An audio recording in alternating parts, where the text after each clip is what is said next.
Vaudeville steps. It's a 1, 2, and 3, and 4 count.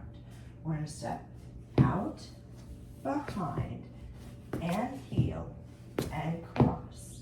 Okay, and when we do this step, the first two, start out like the first two steps of a grapevine. 1, 2. Now the next two pieces are the harder parts. We're going to step back on our right foot, and then tap our left heel forward. I want you to lean backwards as you are on your right foot. Now we're going to simply use the left toe to shift our right foot back to the front now. So we're going to simply step quickly on the left toe and then step forward on your right foot. Okay, so your left foot's not really holding any weight from here to here. The weight's still on the right foot, and then we're just going to quickly use it to get our right foot forward. All right, the trick I usually use here is when we go back on that right foot, that we lean back and then we lean forward.